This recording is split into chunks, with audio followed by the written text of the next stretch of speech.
Have you ever felt lost? Like you're just drifting through life without any real purpose? There once was a young man who felt exactly this way. He felt small, insignificant, and believed his life had no value. Day after day, this feeling ate away at him until he couldn't take it anymore. He'd heard stories of a wise old hermit living deep in the mountains. A man who supposedly held the answers to life's deepest questions. Desperate for a change, the young man packed a small bag and set off on a journey to find him. After days of hiking, he finally found the hermit's simple hut nestled by a quiet stream. The hermit, with kind eyes and a long white beard, was sitting peacefully outside. The young man approached nervously and poured out his heart, explaining his feelings of worthlessness and his desperate search for meaning. The hermit listened patiently, a gentle smile on his face when the young man finished. The hermit didn't offer a grand speech or a complex philosophical lecture. Instead, he reached down, picked up a smooth, ordinary-looking stone from the ground, and placed it in the young man's hand. "I need you to do something for me," the hermit said. "Take this stone to the village market. I want you to find out how much it's worth. But here's the most important rule. Under no circumstances are you to sell it. Just find its price and come back to me." The young man was confused. What did a simple stone have to do with the value of his life? But he had come this far, so he agreed. He took the stone and headed down the mountain to the bustling market. His first stop was a fruit vendor's store. He held up the stone and asked, "Excuse me, how much would you give me for this?" The vendor glanced at the stone, then back at the young man. "For that? It's a nice, smooth stone.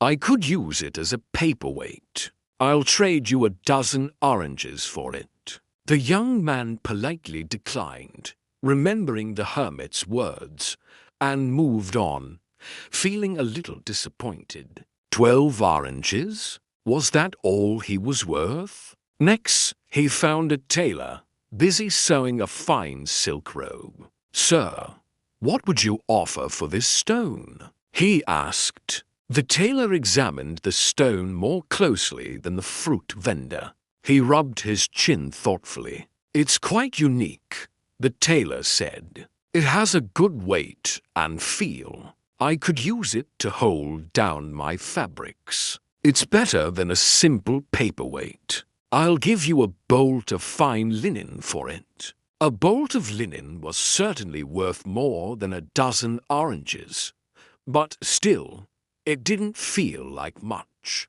He thanked the tailor and continued his journey through the market. Finally, he saw a jewelry shop, its windows sparkling with gold and precious gems. This was it, he thought. If anyone would know the true value of a stone, it would be a jeweler. He took a deep breath and entered the shop. The jeweler, a man with a magnifying glass looped around his neck, looked up as he approached. The young man presented the stone, his hand trembling slightly. The jeweler's eyes widened the moment he saw it. He carefully took the stone, held it up to the light, and examined it with his magnifying glass.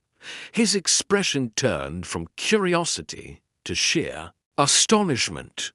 "My boy," he exclaimed, his voice filled with awe, "where did you get this? This isn't just a stone. This is a rare, uncut jade, one of the most precious gems in the world.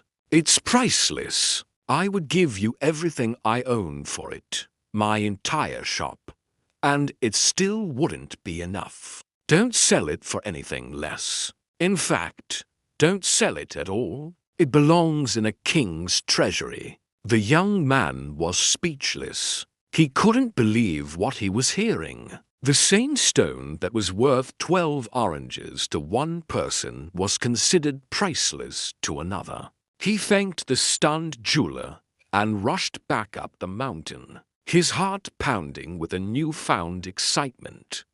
He found the hermit waiting for him, still sitting by the stream.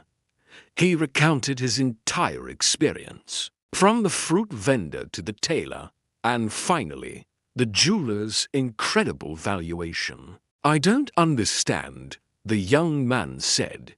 "It's the same stone. How can its value change so drastically?" The hermit smiled warmly. "Your life is like this stone," he explained.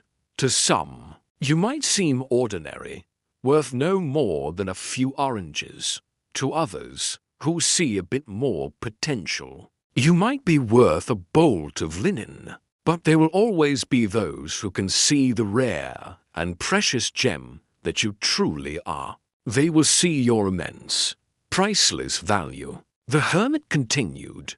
"The world will try to tell you what you're worth based on its own limited perspective. But your true value doesn't depend on their appraisal. It comes from within. You are not a common stone. You are a priceless gem. The most important thing is that you see it for yourself. Stop looking for others to define your worth.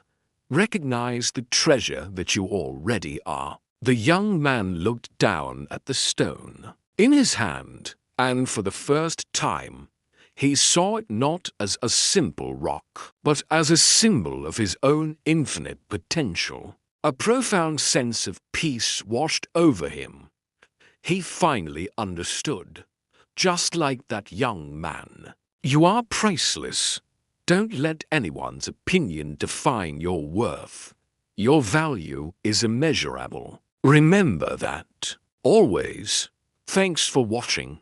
And if this story resonated with you, please subscribe for more content that can help you see the gem within.